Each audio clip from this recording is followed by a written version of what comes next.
In this video, we're going to talk about how to recognize income in QuickBooks Online using the Accounts Receivable workflow. Accounts Receivable simply means that you're going to recognize a sale whenever the customer agrees to buy something from the business, and then possibly you will get a payment on that in the future. If you were recognizing a sale at the same time that you're getting paid, then there would be no need for you to use the Accounts Receivable workflow. And you want to check out another video that I have focused on recognizing income or recording income in QuickBooks by skipping everything we're going to talk about in this video. So check that video out. The link should be in the description. We're going to get started in QuickBooks Online, and we're going to start with sort of the pre-sale cycle. So a customer calls you and says, hey, I want to buy something from you, a product or a service. And the first thing you're going to do is you're going to give them an estimate. Essentially, you'll recognize that you're going to make them an offer, and then the customer will at some point email you back or call you back and say, I'm ready to accept the offer, let's move forward.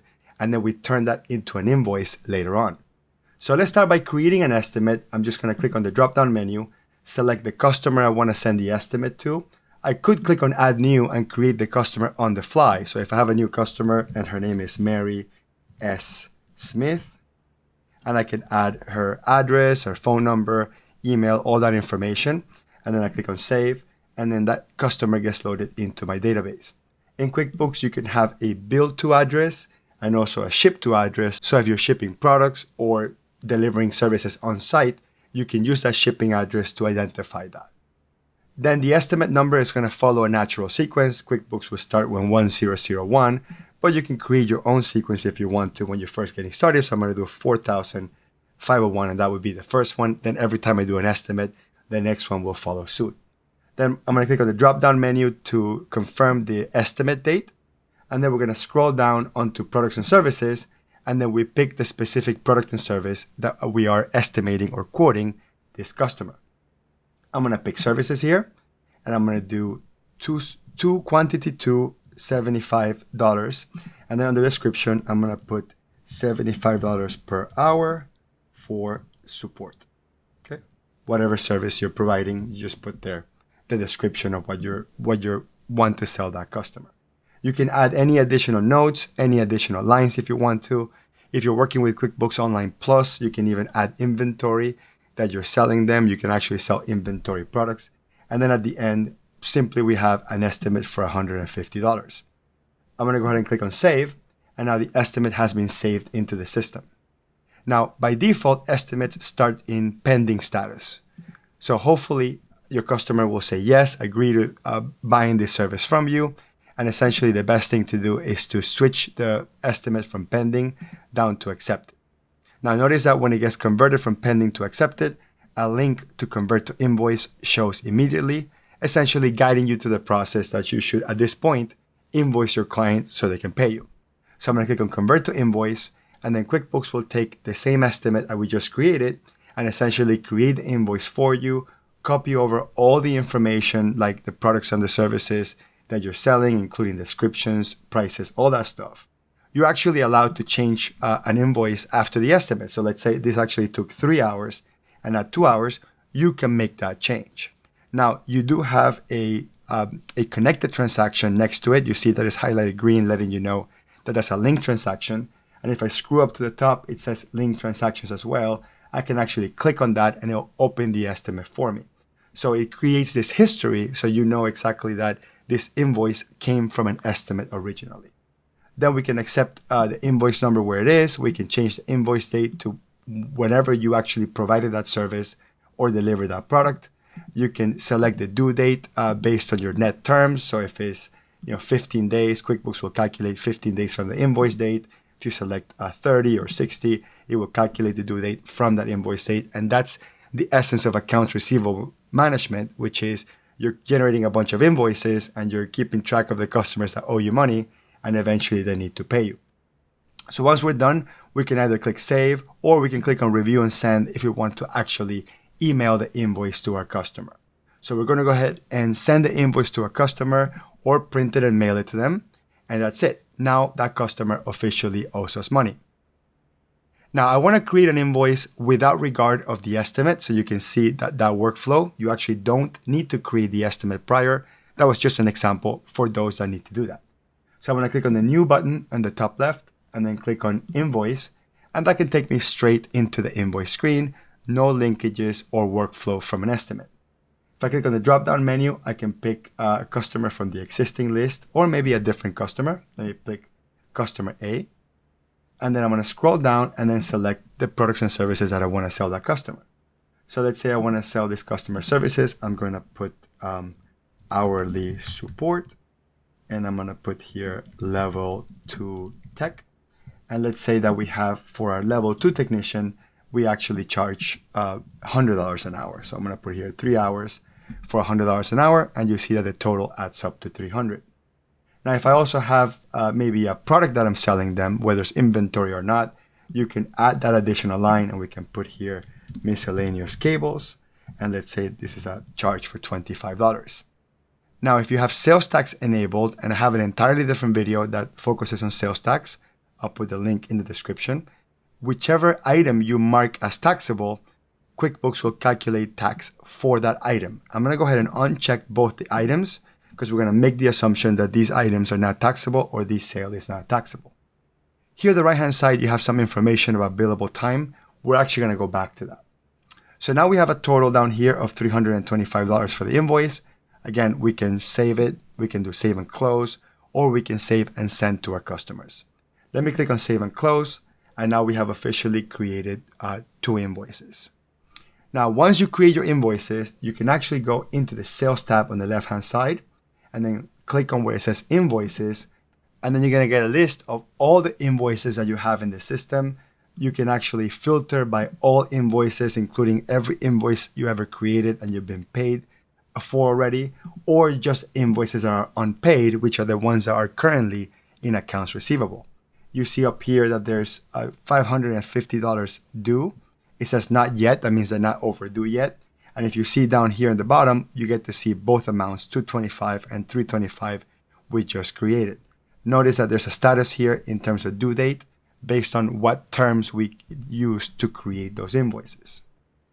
So that was the first step, just essentially just creating an invoice. The second step would be to receive payments. So there's a couple of ways to receive payments. We could simply go into the new button on the left-hand side, and then under invoice, there is a button that says receive payment. We can start the process from there. If we start the process from there, we're going to go into a blank receive payment screen, and then I have to click from the drop-down menu which customer paid me. So I'm going to go ahead and select Mary Smith, and then once I select the customer, QuickBooks will show me all the outstanding invoices are for this specific customer. I'm going to pick the date in which the date that I actually received the payment method, and there's a pre-built set of payment methods. You can create your own. This is just for internal tracking. So let's say I'm going to put check. And note, if you have payments enabled in QuickBooks Online, which is an additional service, you can actually get a credit card number from your customer and charge it electronically through here, or you can send the invoice to the customer, they can pay you, and if you use that service, the payment gets automatically recorded in your behalf, so you actually don't have to go into this extra step and record the payment, because QuickBooks is smart enough to know that if the customer paid you through their system, they might as well create the payment for you. Now, when you receive the payment, and let's say, for example, with the check, I can put here the check number that the customer gave me, so their check number I can put in here. And there was this amount received, I can either select a partial amount. So if your customer underpay you, you can put, let's say if they only pay you $100, you receive a partial amount. And then you select the invoice that you want to apply the $100 to. And then you select the amount that you're going to apply to that specific invoice. If the customer pay you in full, just type there the full amount, and the full amount here in the top should calculate for you as well. So make sure that if they did pay you in full, that you have both the full amount in the top and then the full amount applied to the specific invoice you want to apply it to. Now, before we click save and close and accept this payment, it's really important to make the decision, and this is based on what's happening with your business, on whether or not this specific payment is going to go straight into the bank, one-to-one. So you're going to have one payment and you're going to make one deposit with a single payment, or if you often receive multiple payments through the week, and maybe once or twice a week, you take a bunch of payments and make one single deposit. Now, maybe you do electronic deposits with your phone or with a scanner, but essentially, if you lump all the deposits together into a single deposit, and then when you look at the bank statement, you don't see each individual payment, you see one lump sum deposit. Then what you want to use, instead of using the bank account as a deposit to account, you want to use this account called Undeposited Funds. So I'm going to do an example of that. For now, I'm just going to put it here in this Chase payroll account, and we're just going to have that 225 by itself go in there. And then when we do the other example, it's going to make sense when we show you that. And then I click on Save and Close, and then essentially that completes the accounts receivable workflow when we go from, in this case, from estimate to invoice, and then to payment straight into the bank. Now, let's create one more invoice. I'm going to go to New Invoice, and then I'm going to select a different customer. Click on the drop-down menu and click Customer B. I'm going to select my services item and then put here 5 hours at $75 an hour. And we'll put here hourly support again. And then we'll click on Save and Close. So now we have 2 outstanding invoices. If we go back into this screen here, I'm going to refresh the All Invoices screen. Now we have 2 outstanding invoices, the one for customer A and the one for customer B. And I'm going to receive payments for each of these invoices. But now I'm going to use this Undeposited Funds account because I'm actually going to make one lump sum deposit for the whole 700. And I want that to match my bank whenever I go reconcile my bank. So I'm going to receive the payments for these invoices. But instead of going into New Receive Payment, I'm going to use a different technique, which is I'm going to open the invoice directly. And then while I'm looking at the invoice on the screen, I'm actually going to click on Receive Payment. So I'm going to click on the Actions button and then click on Receive Payment. When I do that, the payment screen opens, but then one more step happens in your behalf, which is it automatically selects the customer for you, so you don't have to go out there and select the customer again. And it also automatically applies the invoice for you, implying that this is exactly what you're trying to do because you opened the invoice in the first place and then clicked on Receive Payment. So it just saves you a step because contextually that's what you were trying to do. Now, because I'm going to lump sum this deposit together with a different payment, I don't want to put this deposit in the bank on this screen. I want to put it in this account called Undeposited Funds. Sometimes that's called Payments to Deposit, depending on how your QuickBooks file is set up. But Undeposited Funds or Payments to Deposit should be a current asset account designed to hold your customer payments until you make the deposit. And we're going to show you what that workflow looks like. So let's say they paid me with a check, and we'll put here the check number from the customer, and then we'll click on Save and Close. Now I'm going to show you one more different workflow for receiving that payment.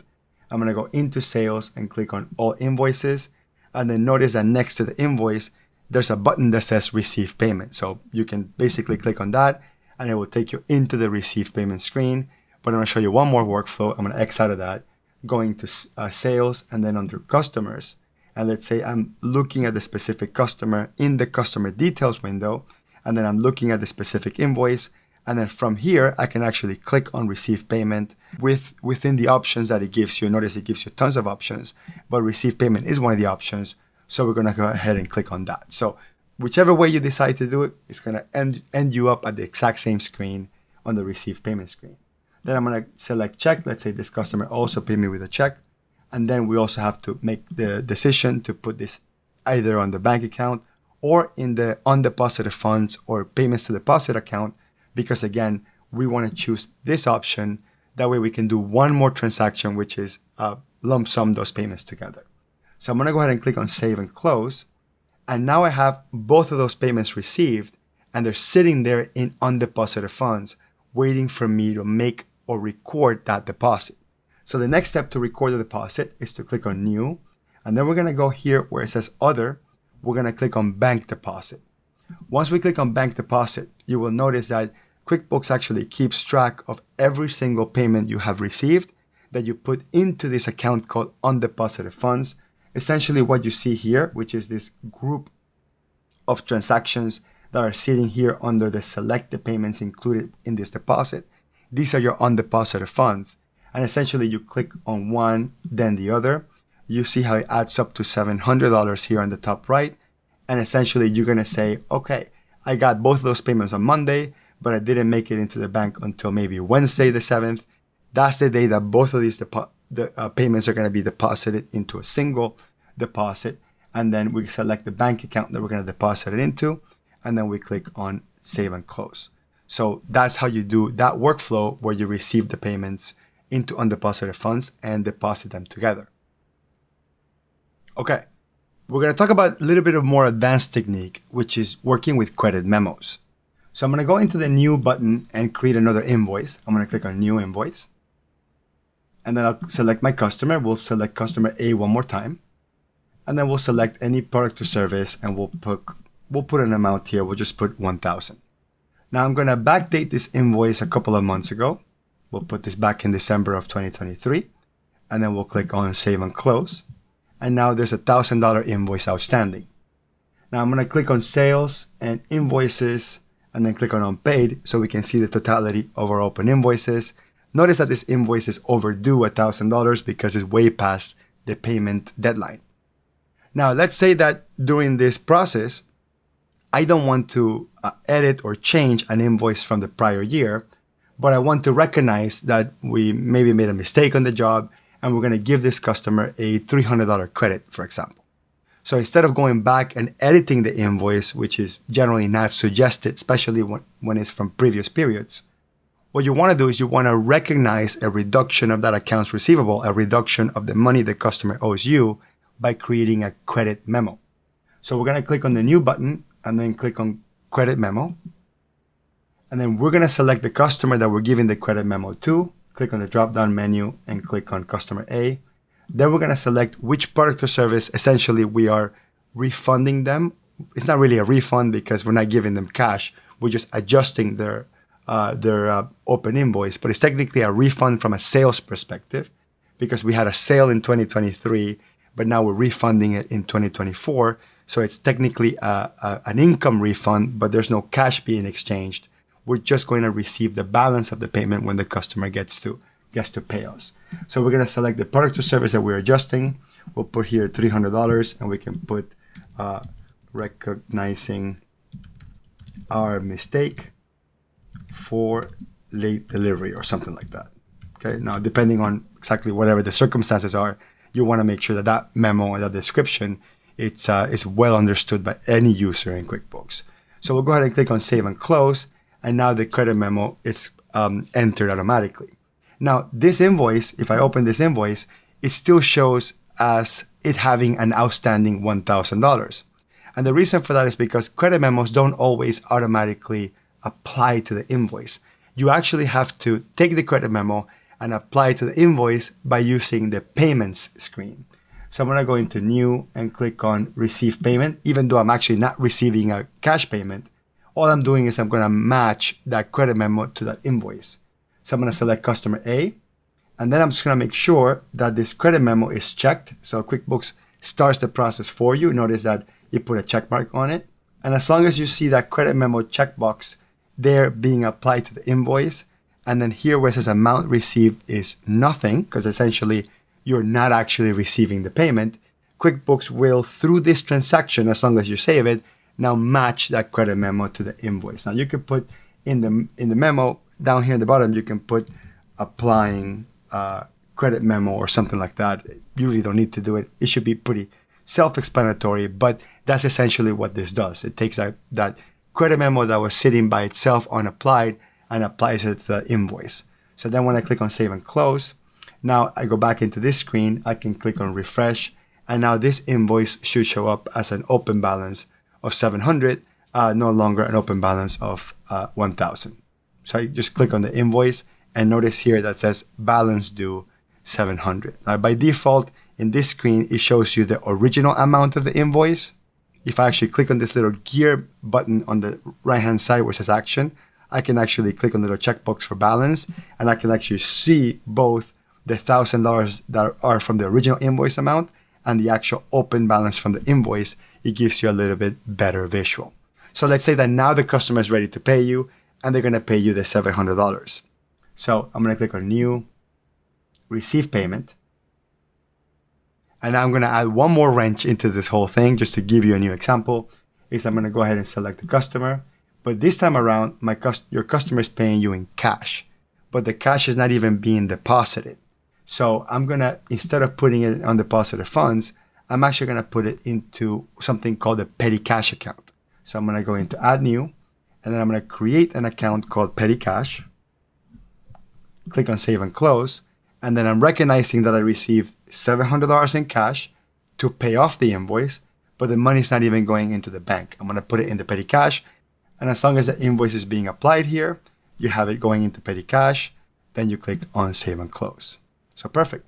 You have no more invoice open. If I refresh on the screen, it should show that we have 0 amount due for invoices. Now, once it comes time to put the cash from the petty cash account into the bank, you can simply just do a transfer. So we're going to go to the new button and then click on transfer. And let's say that something happened with that cash. It was maybe used for some business purposes.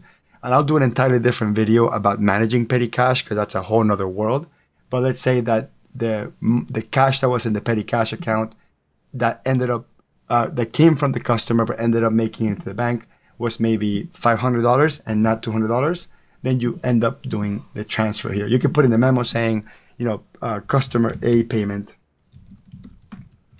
and then put $200 were used for gas or something like that. But you actually need to go back into that petty cash account and record those expenses. Again, that's an entirely different video, entirely different workflow. But I think it is important to understand that sometimes you will get payments that are in cash. Now I'm going to show you one more interesting workflow, which is when you receive payment with a credit card, and then when you deposit money into the bank, you actually don't get the entire invoice amount in the bank. The bank actually charges you a transaction fee for being able to use a credit card to receive the money. So I'm going to go to the new button and create a new invoice. I'll select one of these customers again. Pick a product or service. I'm going to choose $1,000 one more time. And then I'm going to click on save and close. And let's say now that the money for that customer payment came into the bank, it actually came in for $971.31, right? Because the bank took a percentage as a fee. So we're going to go into new, receive payment.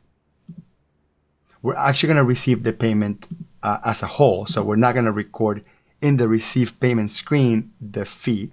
And we're going to select here credit card, let's say American Express. Deposit to, we are going to send it to undeposited funds, just like when you get a bunch of checks and deposit them together. Same thing happens with credit cards, where multiple people pay you with a credit card and essentially the whole amount settles with the fee.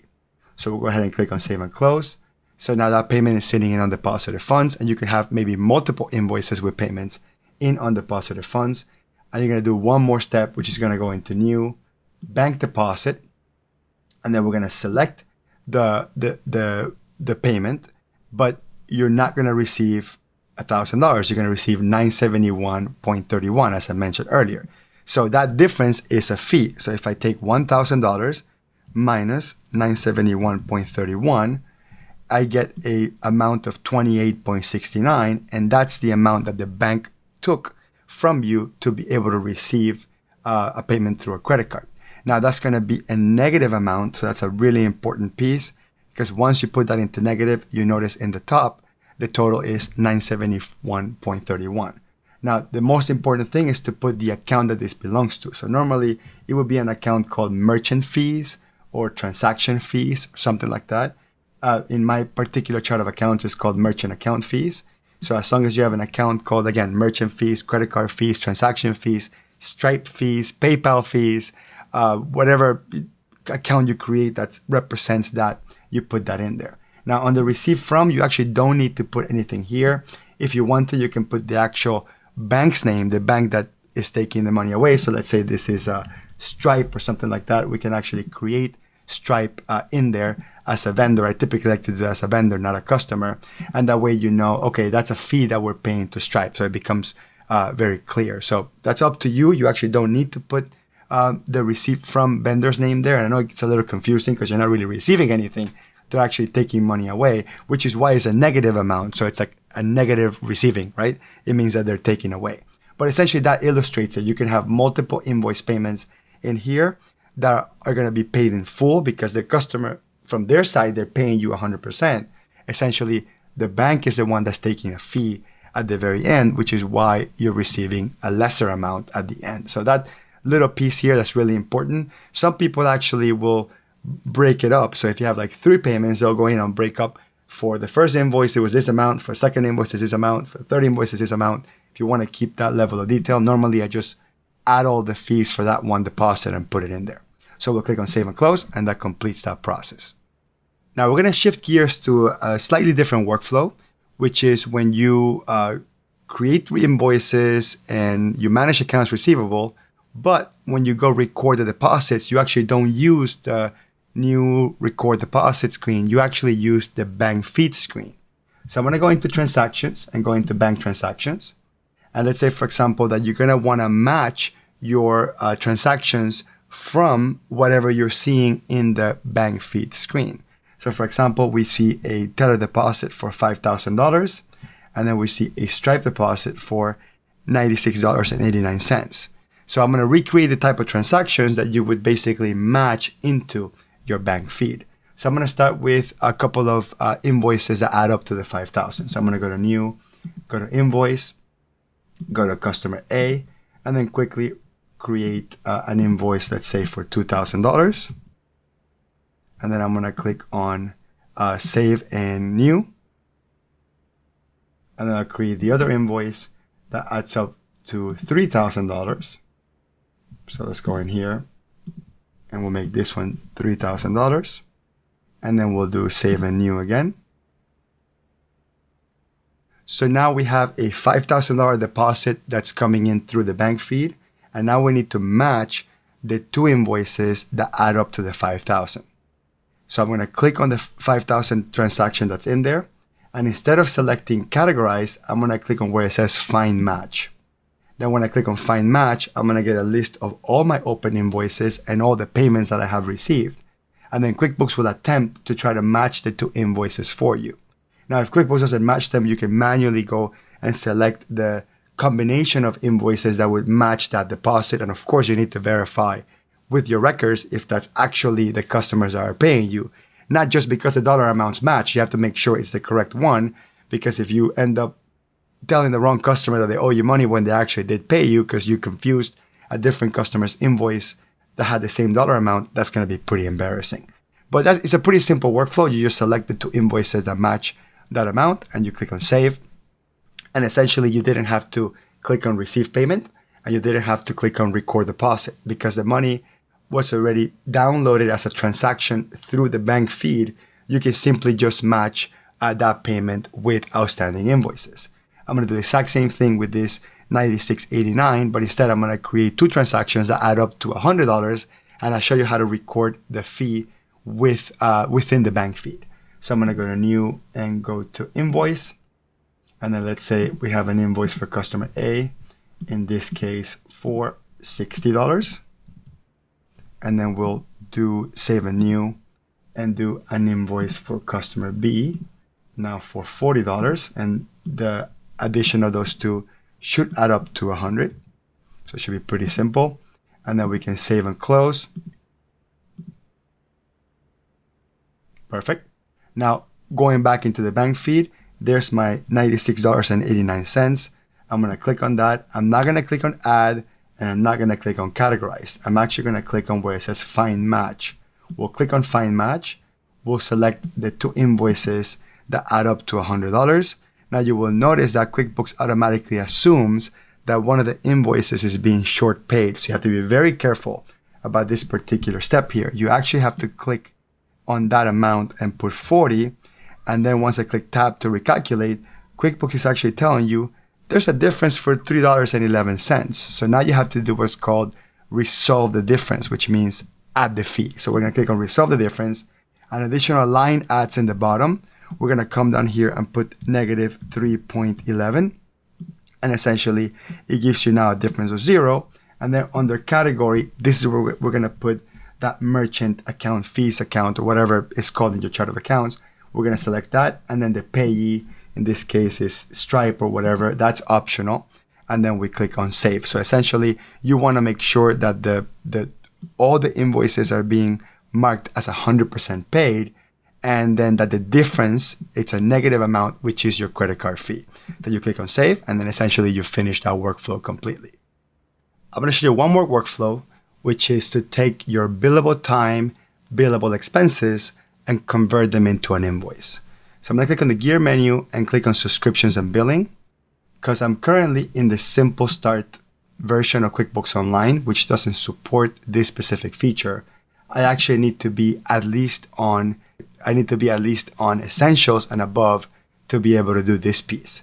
So I'm going to click on Change Plans. So let's start by going into the New button and then clicking on Single Time Activity.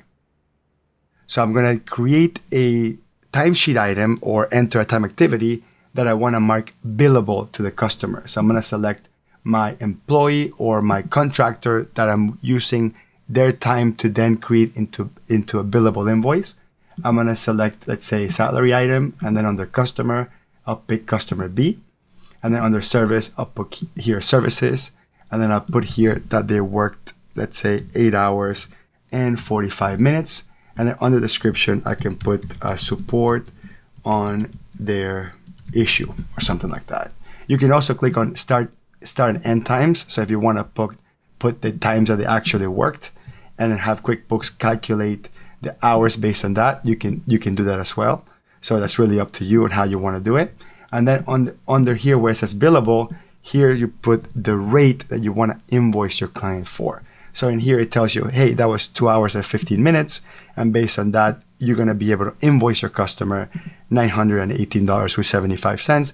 Keep in mind that this doesn't automatically invoice your customer. It just keeps it pending for you to be able to invoice them later in the future when it's time to invoice them. So I'm going to click on Save and Close. And then I'm going to go create an invoice for this customer B. So I'm going to go to New Invoice. I'm going to select Customer B from the drop-down menu. I notice that immediately on the right-hand side, there's a drawer that tells me all of the potential transactions I can add to the invoice based on previous billable time. So I'm going to click on Add. And essentially, once I click on Add, automatically that billable time translates over to the invoice, including the description, the quantity, and the rate, so I don't have to enter it again. So that's how you take billable time and add it to the invoices. Now notice that there's a little link button here that says linked to a billable time, because if you click on that, you can actually see the time entry by itself. So that's what that's for, so you can actually inspect the transaction or even edit the transaction by itself. So let's go back into the invoice here, and then we're going to click on Save and Close.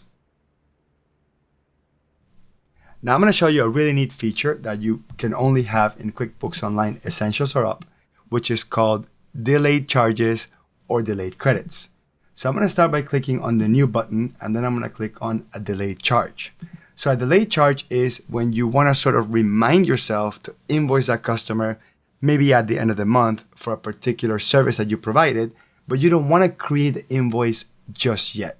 So let's say, for example, back on February 1st, for customer A, we did some work. So I'm going to put here under services, I'm going to put 2 hours for $75 an hour. And that happened back in February 1st. So I'm going to click on Save and New. And let's say the next day on February 2nd, we did more work for that customer B, and we did services. Let's say this time around we did 3 hours and 3.45 hours at $75 an hour. And then we're going to click on Save and New. And let's say then on Monday the 5th, we did some more work for this customer B, and we did, let's say, only 0.75 hours times $75 an hour. And again, the purpose of this is that you're not creating an invoice each time. You're just entering a record in the system that you want to invoice this customer eventually for all of this work. Okay. Then I'm going to click on Save and Close.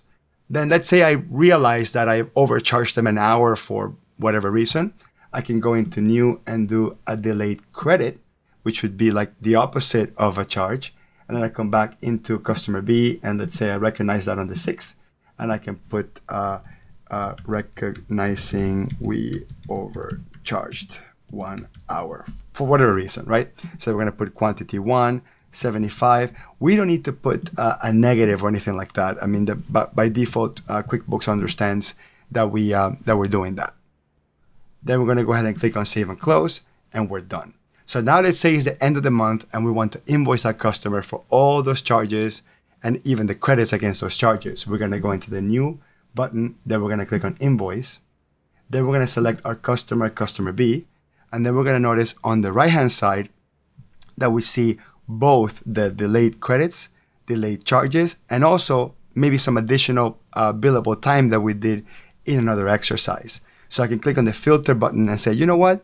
Only show me delayed charges, okay? And then I click on Apply Filter, and then I can inspect each of these by clicking on the little link if I want to, and I can click on Add, and then basically you add each of the lines from the previously entered delayed charges.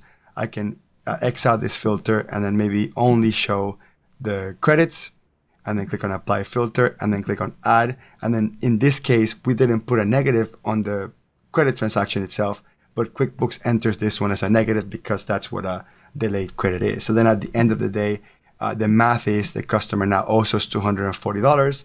And let's say this happened right at the end of the month, February 29th. And then we click on Save, Save and Close, Save and Send. And then we're done using our delayed credit and delayed charges. Now I'll show you one more thing, which is a billable expense. I'm going to click on the gear menu and click on Subscriptions and Billings. And I'm going to upgrade to now the Plus edition. I need to be at least in Plus to be able to do this specific part, which is the billable expenses. So with QuickBooks Online Plus, you're able to assign an expense to a specific customer. So then when we mark that expense billable, you'll be able to create an invoice with that specific line item. So for example, I'm going to go to New and click on Expense. And let's say I went to FedEx. So we'll put here FedEx. I'll create a new vendor. And we shipped some documents for a customer that we weren't supposed to pay for. We did it for them anyway, but we're going to ask them to pay us back. So under category, I'm going to put here shipping or something like that if I have any sort of shipping account. Then on the description, we're going to put here overnighted documents as per customer. Let's say we paid $27.96. And then here's the key. We're going to click on the checkbox that says billable, basically reminding us that we have to invoice our customer for that. And then most importantly, we have to select our customer in here. So we're going to select our customer, Mary Smith, and essentially we're going to put 0 markup. Now you can actually mark up your billable expenses and make some profit in the process. But if you don't intend to mark it up or make additional income from that, all you really need to do is leave the markup at 0. Then we're going to click on Save and Close. And then when we go invoice our customer, I'm going to click on the New button and then Invoice. I'm going to select from the drop-down menu, go back to my new customer, Mary Smith. And then down here in the right, we're going to see billable expense. We click on Add. And as we scroll down, we see that the specific text that we had on the description comes in, the amount comes in. On the drop-down menu, you're going to see that blank, and that's kind of on purpose. It's because this is actually reversing an expense, and there's no product or services tied to that. So this will be the only situation in which you will see nothing selected under products and services, because this is in fact a billable expense. And then that's it. Then you can maybe add some additional services to this if you want to. Let's say I'm going to also charge them $75 for like going to FedEx and shipping the document or whatever. You can add additional services on top of the billable expenses that you're getting reimbursed for. And then you click on Save and Close, and that finishes that workflow. I'm going to show you one more thing, which is using a journal entry to adjust like an old accounts receivable, sort of just to clean up your old accounts receivable. Now, this is more of an advanced technique, and maybe only an accounting professional that understands debits, credits, and what a journal entry is, quite frankly, are the ones that should be doing this. But I'm going to show you regardless, because it is part of accounts receivable management in one way, shape, or form. So I'm going to go into reports, and I'm going to look for the accounts receivable aging report. I'm going to go into accounts receivable aging, and then I'm going to notice that I have maybe an old customer here with a $5,000 balance that's really, really old. and I want to just make an adjustment and get rid of that $5,000 balance, or maybe I want to get rid of half of it, or whatever it happens to be.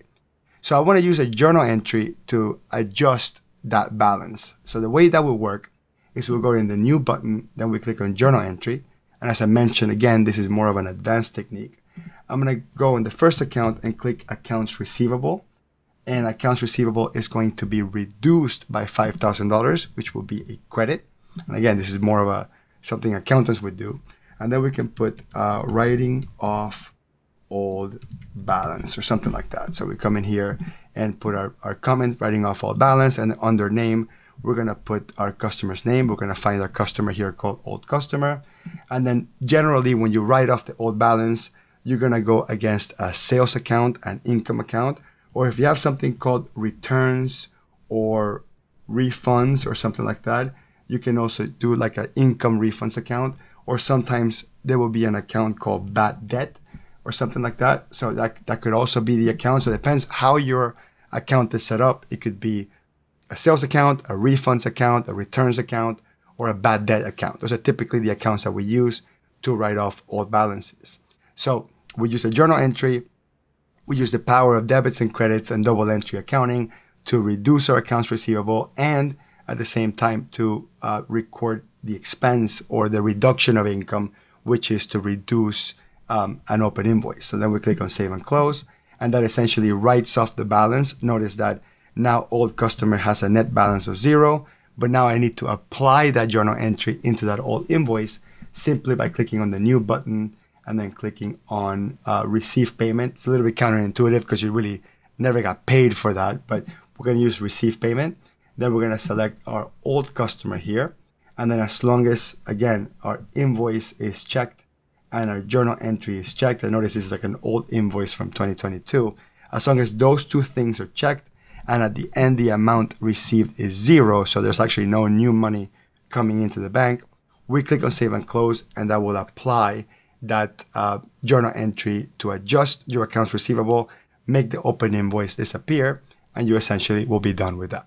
The very last thing I'll show you is how to create a customer statement that shows you the history of all the invoices and payments you ever had for that specific customer.